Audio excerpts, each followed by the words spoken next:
जय Hind everyone, this is acting cadet warrant officer Hema Kumari from 4PB air squadron NCC Ludhiana. आज का जो हमारा टॉपिक है बहुत ही इम्पोर्टेंट और इंटरेस्टिंग है, that is principle of flight. Because आज हम जानेंगे कि कैसे एयरप्लेन के विंग्स लिफ्ट क्रिएट करने में हेल्प करते हैं। ये सब डिस्कस करने से पहले हम कुछ बेसिक टर्म डिस्कस करेंगे। So first term is mass. Mass होता क्या है? It is a quantity of matter in a body. मतलब किसी भी बॉडी में कितनी मैटर की क्वांटिटी है उसको हम मास कहते हैं। It's SI unit is kilogram. Next, density. अगर हम डेंसिटी देखें जर्नल वर्ड्स में, इसका मतलब क्या है कि कितनी स्पेस एक ऑब्जेक्ट ने ऑक्युपाई की है in relation to amount of matter in it. Mathematically, density equal to mass per unit volume. Next, motion. Motion होता क्या है? कोई भी ऑब्जेक्ट को हम मोशन में तभी कहेंगे जब वो अपनी position with respect to surrounding change कर रहा है, उसको हम मोशन में कहेंगे। Next is speed. It is rate of change of position. मतलब speed equal to distance divided by time. Its SI unit is metre per second. Next is velocity. It is a speed in a particular direction. मतलब अगर किसी की भी body की speed किसी एक direction में है उसको हम वेलोसिटी कहते हैं। अब यहाँ पे स्पीड और वेलोसिटी के बीच में डिफरेंस है। जो स्पीड होता है उसमें हम डिस्टेंस को कंसीडर करते हैं, लेकिन जो वेलोसिटी है उसमें हम डिस्प्लेसमेंट को कंसीडर करते हैं। जो स्पीड होती है वो स्केलर क्वांटिटी होती है, लेकिन जो वेलोसिटी है वो वेक्टर क्वांटिटी है। अब ये स्केलर क्वांटिटी और वेक्टर क्वांटिटी का मतलब क्या है? स्केलर क्वांटिटी का मतलब है कि सिर्फ जो हमें मैग्नीट्यूड बताए उसको हम स्केलर क्वांटिटी कहेंगे। और वेक्टर क्वांटिटी का मतलब क्या है? वो वाली क्वांटिटी जो हमें मैग्नीट्यूड भी बताए साथ में डायरेक्शन भी बताए। वेलोसिटी हमें दोनों चीज बताती है, मैग्नीट्यूड भी और डायरेक्शन भी। Next, acceleration. It is rate of change of velocity. मतलब acceleration equal to dv by dt।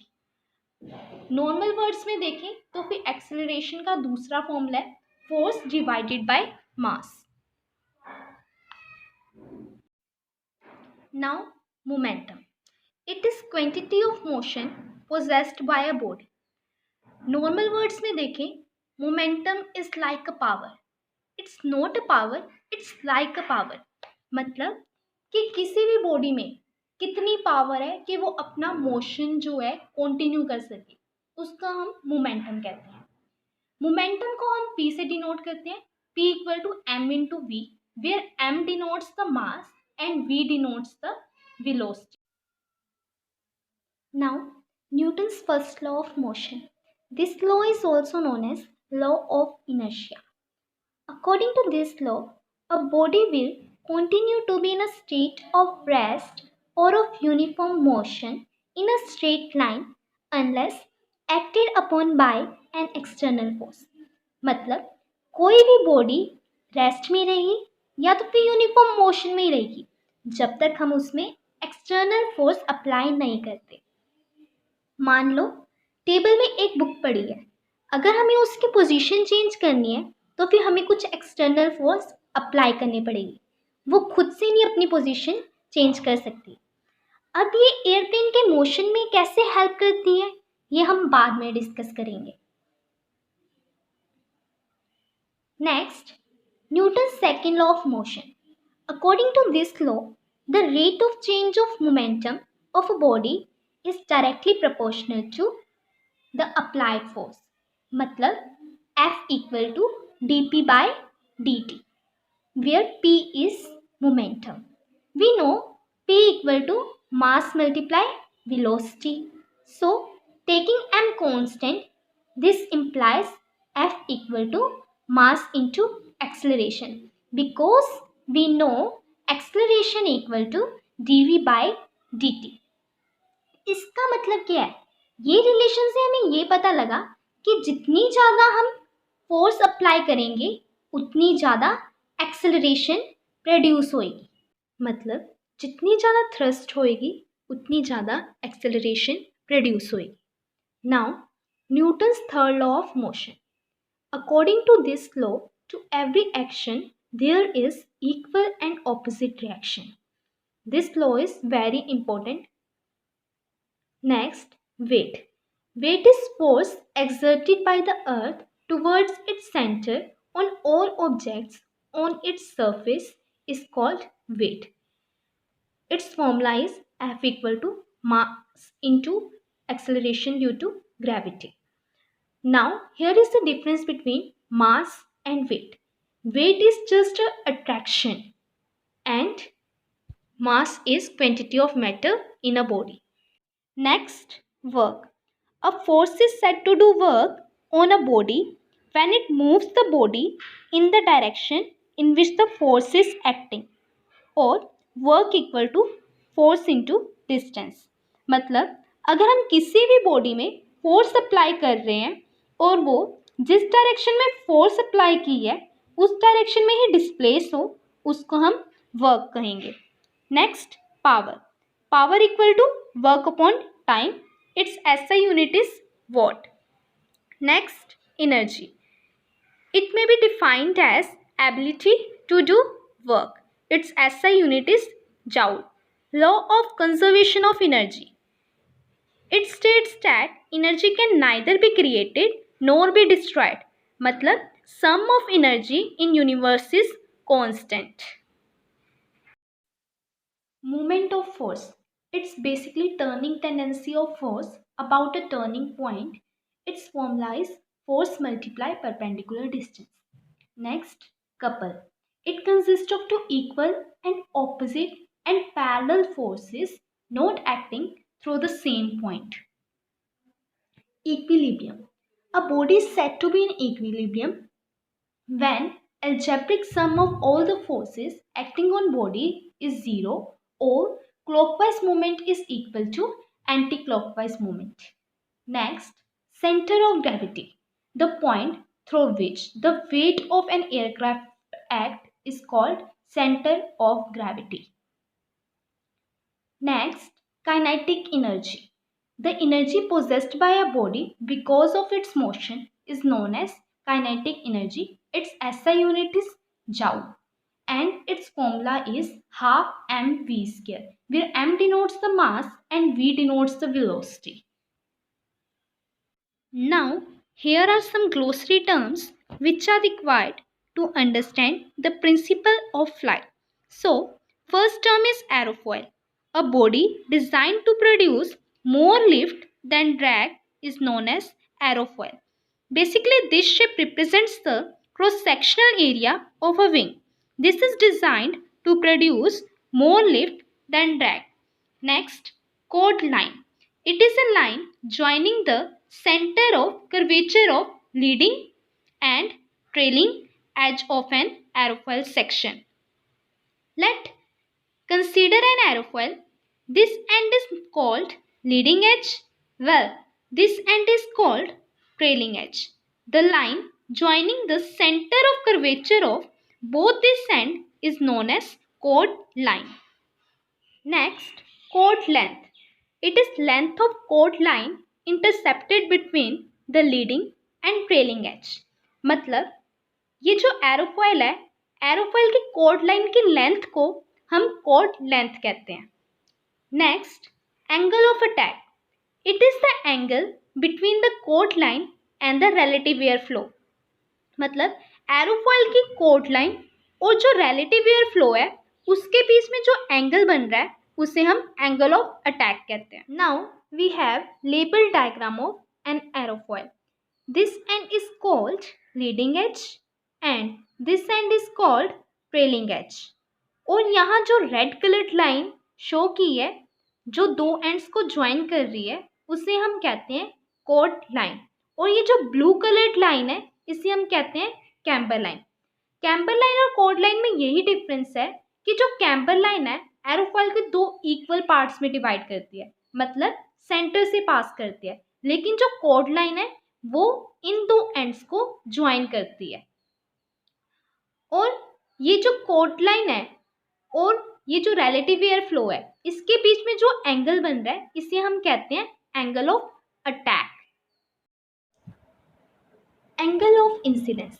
The angle between the chord line and the longitudinal axis of the aircraft is called angle of incidence. अगर इस diagram पे देखें, इसमें ये जो yellow line है ये chord line रिप्रेजेंट कर रही है और ये जो ब्लू लाइन है ये longitudinal axis रिप्रेजेंट कर रही है। chord line और longitudinal axis के बीच में जो एंगल बन रहा है, ये जो रेड वाला पोर्शन है, इसको कहते हैं angle of incidence. Total reaction. It is resultant of all aerodynamic forces acting on the wing or aerofoil section.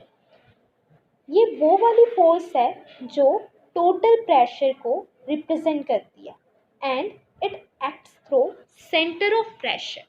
अब सेंटर ऑफ प्रेशर है क्या? ये वो वाला पॉइंट है जिस पॉइंट पे सारा एरोफॉयल का प्रेशर एक्ट करता है।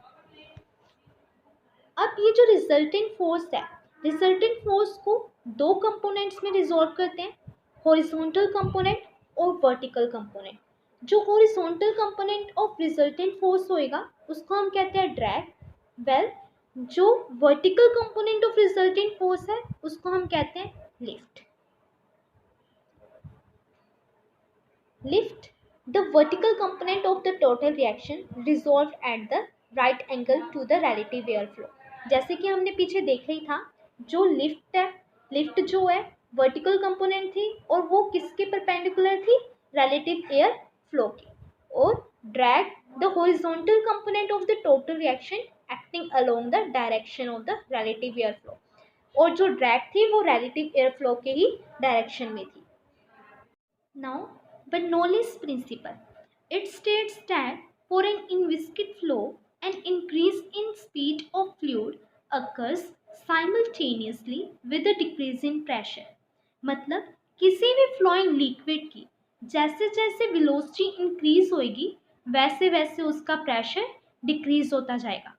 बर्नौलीज ने एक रिजल्ट दिया था, that is P + ½ rho v square equal to constant. जब हम इसको डिफ्रेंशिएट करेंगे तो फिर we get dP equal to -ρ v dV। इस इक्वेशन में जब हम वेलोसिटी इंक्रीज करेंगे तो फिर ऑटोमेटिकली जो हमारा प्रेशर है वो डिक्रीज हो रहा है because of minus sign. Venturi effect. इसके अकॉर्डिंग अगर किसी भी पाइप से लिक्विड फ्लो कर रहा है और हमें किसी एक पर्टिकुलर रीजन पे प्रेशर कम चाहिए तो फिर हम उसका एरिया थोड़ा कम कर देंगे, मतलब थोड़ा नैरो कर देंगे। अब आप सोचेंगे ऐसे कैसे हो सकता है, तो फिर इसको समझने के लिए एक एग्जांपल कंसीडर करते हैं। मान लो हमारे पास एक ट्यूब है, एक स्टेशन 1 और स्टेशन 2। स्टेशन 1 में जो एरिया है वो A1 है और इसमें जो लिक्विड फ्लो कर रहा है उसकी जो वेलोसिटी है वो V1 है। और जो स्टेशन 2 है उसका एरिया A2 है और इस पार्ट से जो लिक्विड फ्लो कर रहा है उसकी जो वेलोसिटी है वो V2 है। अब इसमें देख के ही पता लग रहा है जो एरिया A1 है वो ज़्यादा है एज कंपैरिजन टू A2। अब हमने इक्वेशन ऑफ कॉन्टिन्यूटी तो पढ़ी है, उसके according product of area of cross section and velocity of fluid flowing through it is constant.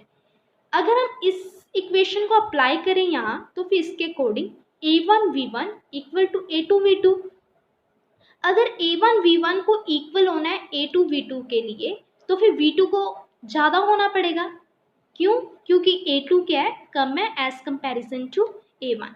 इसका मतलब जो स्टेशन 2 में लिक्विड है उसकी वेलोसिटी ज़्यादा है एज कंपैरिजन टू स्टेशन 1। इसका मतलब V2 is greater than V1।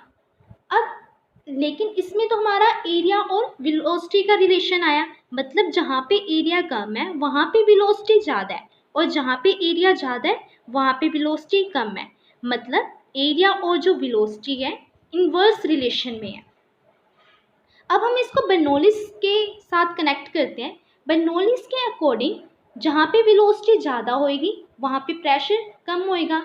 अब हमने यहाँ पे देखा ही था स्टेशन 2 पे जो वेलोसिटी है मतलब V2 है ज़्यादा है एज कंपैरिजन टू V1।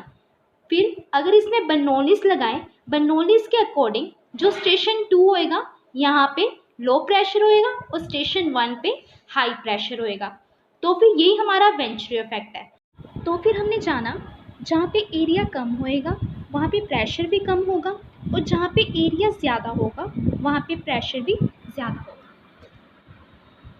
अगर हम वेंचुरी ट्यूब के लोअर पार्ट को कंसीडर करें तो ये कुछ एरोफॉयल के अपर पोर्शन को रिप्रेजेंट करेगा। अगर हम यहाँ फ्लूइड की जगह एयर को कंसीडर करें तो वेंचुरी ट्यूब के अकॉर्डिंग स्टेशन 2 में जो एयर की वेलोसिटी है वो ज़्यादा होगी और प्रेशर क्या होगा, कम होगा। अगर ऊपर प्रेशर कम है एरोफॉयल के और नीचे प्रेशर ज़्यादा है, इस प्रेशर डिफरेंस के करके लिफ्ट क्रिएट होएगी। इसी रीज़न कारण जो विंग्स है एयरप्लेन को लिफ्ट क्रिएट करने में हेल्प करते हैं। इसी चीज़ को हम लॉन्गर पाथ और ट्रांजिट थ्योरी से भी समझ सकते हैं। अब ये थ्योरी कहती क्या है? इस थ्योरी के अकॉर्डिंग एयरफॉयल की ये जो शेप है ऊपर वाले पोर्शन को नीचे वाले पोर्शन के कंपैरिजन लंबा बनाने के लिए होती है। मतलब अगर एयर मॉलिक्यूल्स को ऊपर वाले पाथ से जाना है तो उन्हें फास्ट मूव करना होगा ताकि वो ट्रेलिंग एज के पास जो मॉलिक्यूल्स नीचे वाले पाथ से जा रहे हैं उन्हें मिल सके। इसका मतलब जो ऊपर वाले पाथ से मॉलिक्यूल्स जा रहे हैं उनकी वेलोसिटी ज़्यादा है। अगर इनकी वेलोसिटी ज़्यादा है तो बर्नौलीज प्रिंसिपल के अकॉर्डिंग जो मॉलिक्यूल्स ऊपर हैं उनका प्रेशर लो होगा इन कंपैरिजन टू नीचे, तो फिर इसी प्रेशर डिफरेंस के करके लिफ्ट क्रिएट होगा। Now we will discuss forces acting on aircraft. Mainly 4 forces aircraft के ऊपर एक्ट करती हैं। First lift, second weight, third thrust, fourth drag. Lift ये वो वाली फोर्स है जो अपवर्ड डायरेक्शन पे एक्ट करती है बिकॉज ऑफ प्रेशर डिफरेंस। इसके बारे में वैसे हमने पहले भी डिस्कस किया हुआ है। नेक्स्ट वेट, ये वो वाली फोर्स है जो डाउनवर्ड डायरेक्शन पे एक्ट करेगी। नेक्स्ट थ्रस्ट, थ्रस्ट वो वाली फोर्स है जिसके कारण एयरक्राफ्ट आगे मूव करता है। नेक्स्ट ड्रैग, ये वो वाली फोर्स है जो एयर रेजिस्टेंस के कारण क्रिएट होती है। ये जिस डायरेक्शन पे एयर फ्लो होता है उसी डायरेक्शन पे एक्ट करती है। नॉर्मली आप सबने वैसे नोटिस किया होगा जब हम चलती हुई कार से अपना हाथ बाहर निकालते हैं तो फिर कुछ फोर्स हमारे हाथ में एक्ट कर रही होती है जो कि हमारे हाथ को पीछे वाली डायरेक्शन पे पुश कर रही होती है। इसी फोर्स को हम ड्रैग कहते हैं। अब वापस हम Newton's first law of motion में आते हैं। जब एयरप्लेन क्रूज फ्लाइट में होता है उस टाइम ये 4 फोर्सेस बैलेंस्ड होती हैं जिसके कारण एयरप्लेन कांस्टेंट एयर स्पीड से मूव करता है, क्योंकि Newton first law of motion के अकॉर्डिंग कोई भी बॉडी यूनिफॉर्म मोशन में ही रहेगी जब तक एक्सटर्नल फोर्स अप्लाई नहीं होती। General airplane lift equation. According to this equation, L equal to half rho V square SCL, where L is amount of lift produced and rho is air density. V denotes velocity of airplane relative to the air, S is the surface area of wing and CL is the lift coefficient. Now the question is, what do you mean by lift coefficient? Lift coefficient होता क्या है? Lift coefficient is the upper limit to the lift a wing can generate. मतलब ये lift की वो upper limit है जो wing create कर सकता है, उसको हम कहते हैं lift coefficient. Lift coefficient mainly किस किस पे डिपेंड करता है? First camber, second the chord of the wing and third angle of attack. इन 3 चीज़ों के ऊपर हमारी लिफ्ट कोफिशिएंट डिपेंड करती है। Now we will discuss about flaps and slats.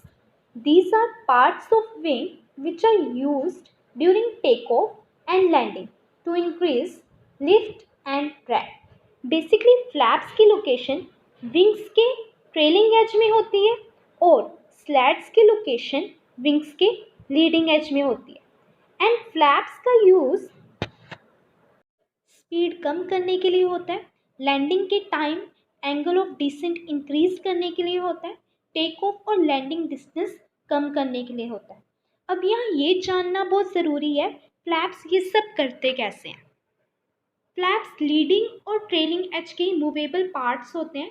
जब हम फ्लैप्स एक्सटेंड करते हैं तो फिर वो डाउनवर्ड मूव करते हैं। डाउनवर्ड मूव करने के कारण उनके कैम्बर में इंक्रीज होता है।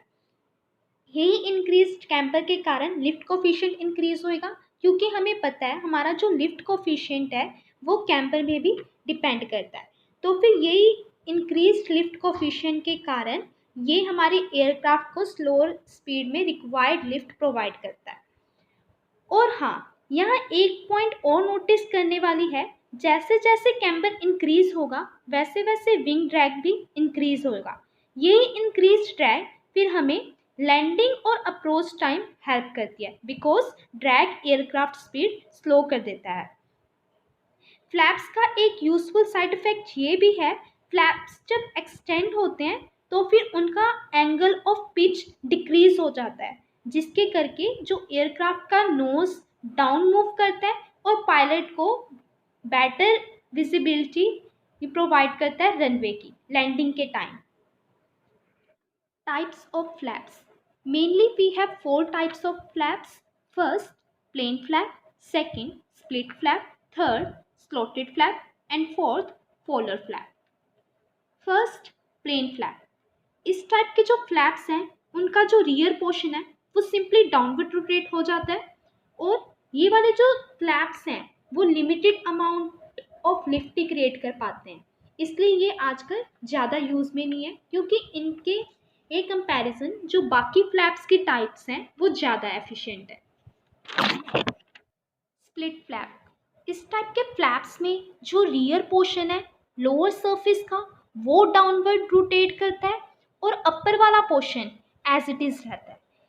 इस टाइप के फ्लैप्स प्लेन फ्लैप्स के कंपैरिजन ज़्यादा लिफ्ट प्रोड्यूस करते हैं, और इनकी एक डिसएडवांटेज ये है कि ये ड्रैग ज़्यादा प्रोड्यूस करते हैं as comparison to lift. Slotted flap, इस टाइप के फ्लैप्स आजकल कॉमनली यूज हो रहे हैं। इस टाइप के फ्लैप्स स्मॉल और लार्ज दोनों टाइप्स की एयरक्राफ्ट में नॉर्मली मिल जाते हैं।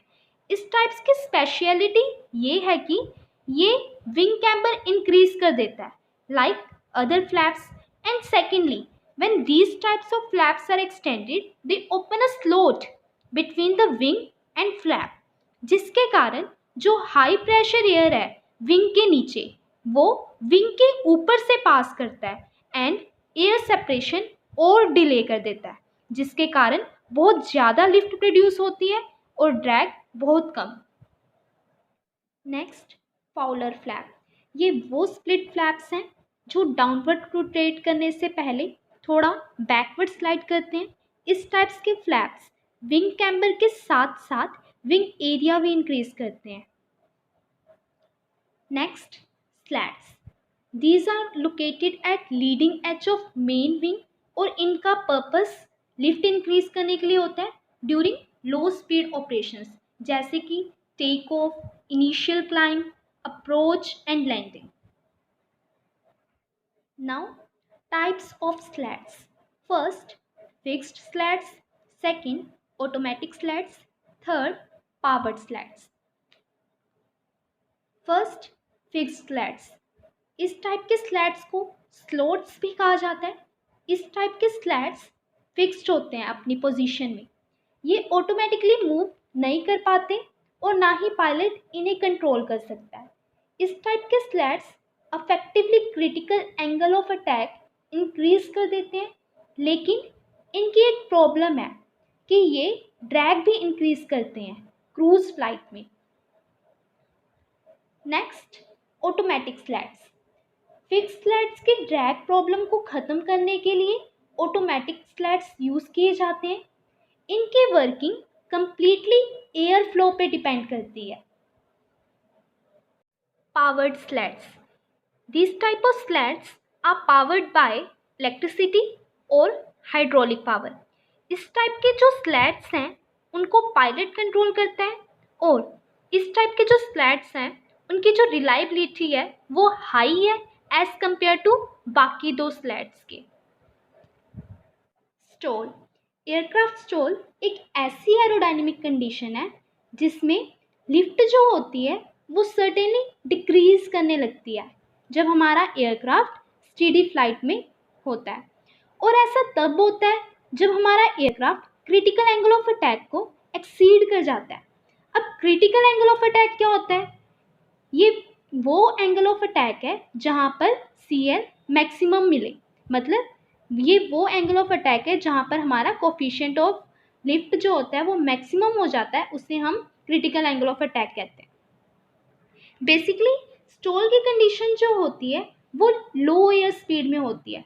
जब हमारा एयरक्राफ्ट स्टेडी लेवल फ्लाइट में उड़ रहा होता है तब अगर एयर स्पीड लो हो जाती है तो पायलट उसे कंपनसेट करने के लिए एंगल ऑफ अटैक इंक्रीज कर देता है, जिससे हमारा CL भी इंक्रीज होता है, मतलब कोफिशिएंट ऑफ लिफ्ट भी इंक्रीज होता है। हमारा एंगल ऑफ अटैक इतना ज़्यादा बढ़ जाता है कि वो क्रिटिकल एंगल ऑफ अटैक को भी एक्सीड कर जाता है और जिससे स्टॉल की कंडीशन अराइज होती है। असल में होता क्या है, पायलट जैसे जैसे एंगल ऑफ अटैक इंक्रीज करता है एयर सेपरेशन भी वैसे वैसे इंक्रीज होती जाती है, जिसके कारण एयर फॉयल की शेप में असर पड़ता है, मतलब वो एक टाइप से फ्लैट सरफेस बन जाती है, जिसके कारण और ज़्यादा प्रेशर डिफरेंस विंग के ऊपर और नीचे नहीं रहता और ऑटोमेटिकली लिफ्ट कम हो जाता है। Next, stalling speed. अब स्टॉलिंग स्पीड क्या होती है? जब हमारा aircraft steady level flight fly कर रहा होता है तो वहाँ पर वो जो मिनिमम स्पीड मेंटेन करके चलता है उसे हम स्टॉलिंग स्पीड कहते हैं। Next, symptoms. स्टॉल के सिम्टम्स क्या क्या होते हैं? पहला, स्पीड कम हो जाती है। सेकंड, हमारे जो कंट्रोल्स हैं वो बहुत ज़्यादा लेस इफेक्टिव हो जाते हैं। तीसरा, अगर स्टॉल वार्निंग अलार्म लगा हुआ है तो फिर वो बजने लगता है। चौथा, जो एयरक्राफ्ट है उसकी नोज की पोजीशन अप हो जाती है। तो फिर पायलट अगर स्टॉल हो जाता है तो फिर पायलट उसे ठीक कैसे करता है? पहला, वो एंगल ऑफ अटैक कम कर देता है और वो पूरी पावर ऐड कर देता है, मतलब वो थ्रोटल पूरा ऑन कर देता है।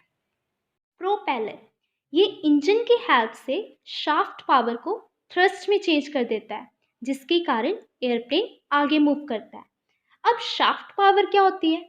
जो मैकेनिकल पावर रोटेटिंग एलिमेंट से ट्रांसमिट हो उसे हम शाफ्ट पावर कहते हैं। अब थ्रस्ट का फॉर्मूला नीचे गिवन है, thrust equal to mass of air accelerated rearwards multiply acceleration given to it. Next, blade angle और पिच। अब ये ब्लेड एंगल क्या होता है? जो एंगल ब्लेड कोड और प्लेन ऑफ रोटेशन के बीच में बनता है उसे हम ब्लेड एंगल कहते हैं। Next, geometric pitch. अब ज्योमेट्रिक पिच क्या होता है? जितना डिस्टेंस प्रोपेलर ने एक कंप्लीट रेवोल्यूशन में कवर किया उसे हम ज्योमेट्रिक पिच कहते हैं।